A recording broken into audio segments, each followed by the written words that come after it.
Drama जीवन नगर की अगली किस्त ऑन एयर हो गई और मैंने अभी देखी तो मेरे से रहा नहीं गया। मैंने कहा रिव्यू तो अभी ही बनता है, इसके लिए कल का इंतज़ार करना शायद मुश्किल हो जाए। दो चीज़ें हावी रहीं, एक निदा यासिर का प्यार, नेके और हमसायों की लड़ाई, उसको कैसे हैंडल करना है, और तुझ सिर्फ ख्वाजा सराओं के ऊपर होता हुआ जुल्म और उसको किस तरह हम इस्तेमाल करते हैं। किस तरह आप बबर शाह का उस घर में एंट्री देखें कि वो सुल्ताना आपा से पहले उसके गोडों के हाल से लेके उसके अब्बा की तारीफ से लेके वो एक पूरा कंस्ट्रक्ट बांधता है आहिस्ता आहिस्ता, और पूरी उनकी तरफ की सुनता है बात। ख्वाजा सराओं का ग्रुप है और उनकी आपस में जो नोक झोंक वो दिखा रहे हैं वो अपनी जगह है। जिस तरह साबिर शाकर उसको जलील कर रहे हैं वो अपनी जगह है। लाली गुरु का अपने चेलों के लिए प्यार किस तरह, मुझे बिल्कुल ऐसे महसूस होता है एक माँ है जिसके बहुत सारे बच्चे हैं और कितने प्यार से उसको फिक्र है उन्होंने खाना खाया कि नहीं खाया, उसको शुगर है,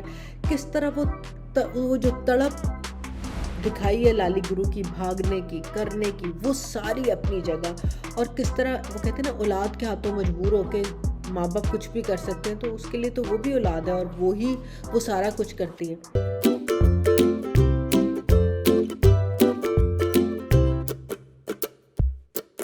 अस्सलाम वालेकुम व्यूअर्स, ड्रामा जीवन नगर की अगली किस्त ऑन एयर हो गई और मैंने अभी देखी तो मेरे से रहा नहीं गया। मैंने कहा रिव्यू तो अभी ही बनता है, इसके लिए कल का इंतज़ार करना शायद मुश्किल हो जाए।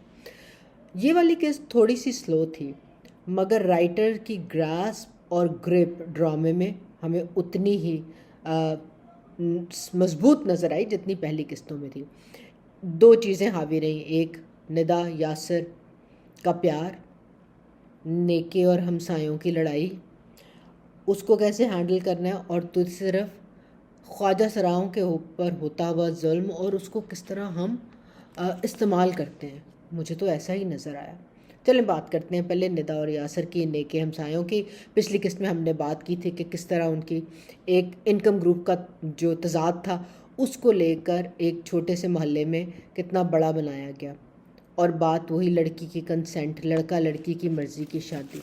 एंड आपको याद होगा इस बात पे ही हुआ था कि यासिर जो है वो ख़ुदकुशी करने की कोशिश करता है और बबर शाह, जैसे मैंने कहा था, वो पहुंच गए हैं, ज़ाहिर है रोक देंगे। मगर वो जो पूरा डायलॉग है यासिर और बबर शाह के दरमियान, और उसके बाद निदा और बबर शाह, जिसमें सिवाय उनके सवाल उसकी खामोश झुकी हुई नज़रें और दो आंसू, और बाहर जिस तरह वो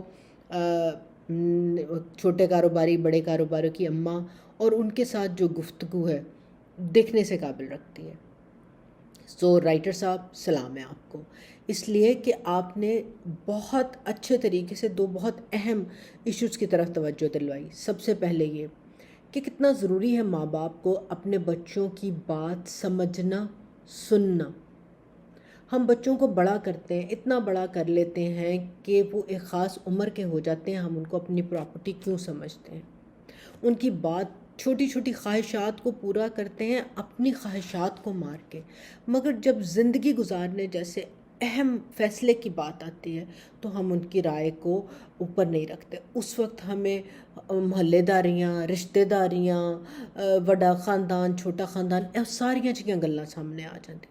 इसमें चाहे बेटी की ज़िंदगी रुल जाए, बेटा जान से चला जाए, कुछ हो जाए, नहीं। तो इसमें भी जो बबर शाह ने उससे बात की कि तुम क्या करने चले थे, आज दरवाज़ा बंद था तो तुम्हारे बाप की जो है क्या हालत थी, तो सोचो तुम कब्र में बंद हो जाते। कितनी बड़ी बात की तरफ तवज्जो दिलाई है कि ये मेंटल हेल्थ का भी इशू है। एक बच्चा है, वो लड़का है, वो सेंसिटिव है, लड़कियों की बजाय लड़का सेंसिटिव है। वो ऑलरेडी प्रेशर में है कि उसको जॉब नहीं मिल रही, वो कुछ कर नहीं पा रहा, वो लूज़र फील कर रहा है। उसके बाद उसको घर आके मार गए, उसकी सेल्फ रिस्पेक्ट को भी आपने ख़त्म कर दिया।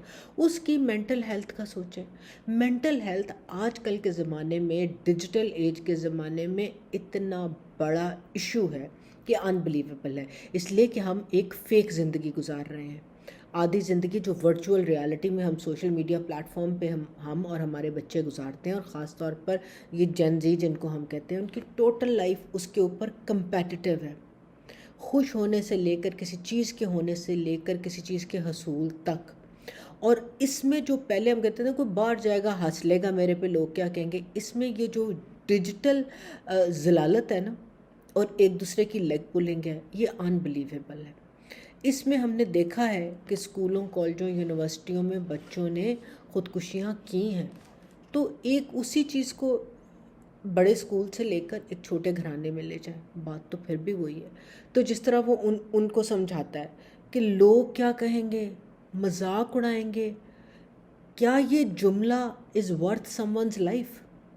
ये माँ बाप को भी सोचना है, ये बच्चों को भी सोचना है, ज़्यादा माँ बाप को सोचना है कि क्या ये इम्पोर्टेंट है। लोग ने आज आज वो कहते ना, आज मरो कल दूजा दिन। खलकते शहर तो कहने को फसाने मांगे, आज कुछ और है कल कुछ और होगा। तो फिर मगर एक ये मैसेज था। दूसरा मैसेज ये था कि हर काम के ऊपर लड़ाई, मार कुटाई, झगड़े की ज़रूरत नहीं। कुछ काम समझबूझ से, आवाज़ को नीचे रख के, अल्फाज के बेहतर चुनाव से, समझदारी से मसाइल हल किए जा सकते हैं। हर चीज़ को कोठे पे ला के शहर की जीनत बनाने की ज़रूरत नहीं। और इस यहाँ मेरी कोठे से मुराद रेड लाइट एरिया नहीं, छत है। असी पंजाबी च कोठे नूं छत ही आने हैं कि जहाँ से सारी देखिए किस तरह आप बबर शाह का उस घर में एंट्री देखें कि वो सुल्ताना आपा से पहले उसके गोडों के हाल से लेके, उसके अब्बा की तारीफ़ से लेके, वो एक पूरा कंस्ट्रक्ट बांधता है आहिस्ता आहिस्ता, और पूरी उनकी तरफ की सुनता है बात, और हल भी लिए जाता है आराम से। उतनी समझदारी में वो देखता जाता है इर्द गिर्द के क्या हो रहा है टिल एंड, और किस तरह वो समझाता है कि अगर बेटी भी राजी है तो क्या है।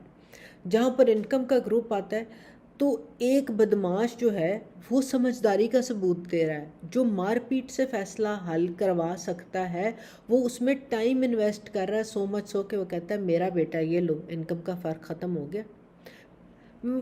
तो ये आई थिंक ये बहुत ही बड़ी बात है जो बताई है। बबर शाह का रॉबिन हुड अवतार जो चल रहा है वो उसकी अपनी जगह पर है, और अंत भले का भला, और उसने कहा जब तक दी एंड ना आ जाए तो चलता रहता है। तो एक हमारी यंगर जनरेशन में ये भी जो बात है ना, जल्दी जल्दी करन दी, बस अभी नहीं हुआ तो बस ज़िंदगी ख़त्म हो गई, इसके अलावा कुछ हो। हर मसले का हल मौजूद है, मगर उसके लिए हर पार्टी को समझदारी का सबूत देना भी ज़रूरी है।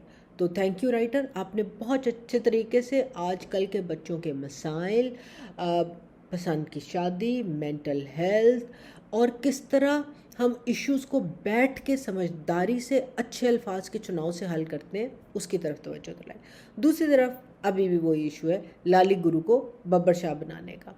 अब वहाँ पर भी जो उनकी आपस में चल रही है, नंबर 1 तो नीलो, एक तरफ नीलो है और दूसरी तरफ बेला है। Heart out to you.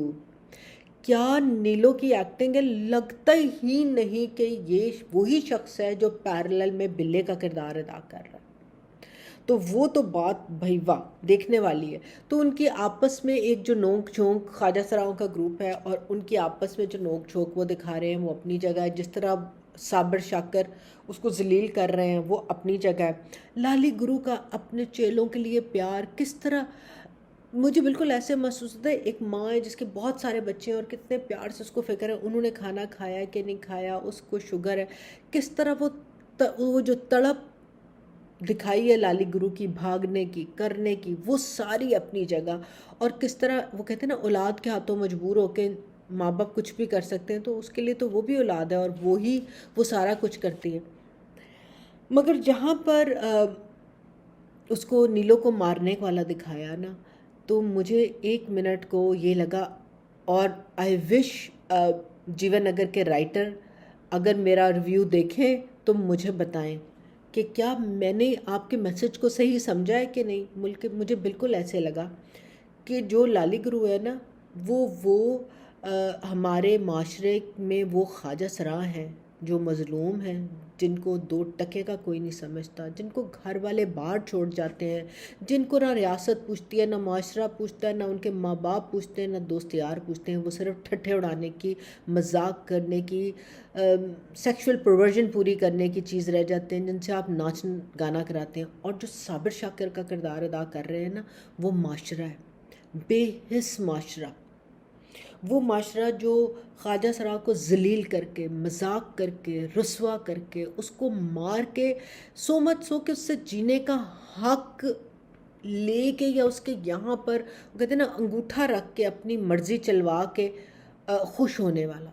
मुझे बिल्कुल ऐसे लगा कि ये इस वक्त ना यूँ मैं पैन आउट करूँ तो वो जो जिस तरह हमारा माशरा और हमारे माशरे के सो कॉल्ड नोटेबल्स ख्वाजा सरा को मजाक उड़ा के एक घटिया सी खुशी महसूस करते हैं ना, ये इस वक्त उन्होंने वही दिखाया है। इशू इम्पॉर्टेंट नहीं है कि वो बब्बर शाह एक ख्वाजा सरा क्या एक बदमाश बन पाएगा कि ये नहीं बन पाएगा, मगर पावर डायनामिक एक जालिम का मज़लूम पे जिसकी पावर नहीं है उसका हाथ मरोड़ के उसके साथ जो मर्ज़ी कर लें, चाहे उसके बच्चों को मारें, आज वो ख्वाजा सरा है कल को कोई और हो सकता है, या उनके ऊपर जुल्म करें और अपनी बात मनवा लें। जब आके नीलो कहती है ना मुझे बहुत मारा है और नीलो को मारते हैं और वो पायल माफ़ी मांग रही होती है तो कहती है मुझे बहुत मारा है, जितनी दफ़ा मैंने कहा ना मारो उन्होंने मुझे और मारा है। आई टेल यू, सुन ड्रामा देखते हुए मेरे रोंगटे खड़े हो गए। मुझे लगा फिर वही बात कि राइटर हमें कह रहा है देखो अपनी आंखें खोलो, ये हम अपने माशरे के सबसे मज़लूम तरीन तबके के साथ, कमज़ोर तरीन तबके के साथ ये करते हैं। जिनके घर वाले भी बाहर छोड़ जाते हैं ना, तो हम जिनमें पावर है, जो हम मर्द सो कॉल्ड मर्द हैं जो उसको मार रहे हैं, वो एक पावरलेस के ऊपर एक ख्वाजा सरा को मार के जलील करके एक पता नहीं कौन सी कमीनी सी खुशी महसूस करते हैं। तो मुझे तो बिल्कुल ऐसे लगा कि ये पूरा जो हाफ किस्त जो थी लालू गुरु और चेलों वाली, ये माशरे को आईना दिखाया है कि देखो तुम्हारा चेहरा कितना गंदा है, कितनी बदबू आ रही है इस सोच में से, तुम्हारी शक्ल में से। और दूसरी तरफ लाली गुरु जो है वो अपने बच्चों की फ़िक्र खाए जा रही है। इसलिए चूँकि ये दो ही चीज़ें थी इसके ड्रामे में, तो मुझे लगा कि हम थोड़ा सा स्लो चले, बट आई थिंक अगली वाली किस्तों में हम जोर पकड़ेंगे। ड्रामे में अभी भी बहुत जान है। राइटर साहब फुल मार्क्स, डायरेक्टर साहब थोड़ी, अब आप इस दफ़ा आपने हमारी मुन्नी जो है उसको किस्त में नहीं डाला तो हमने मिस किया, तो उसका आपसे शिकवा रहेगा। टिल नेक्स्ट टाइम, खुदा हाफिज़।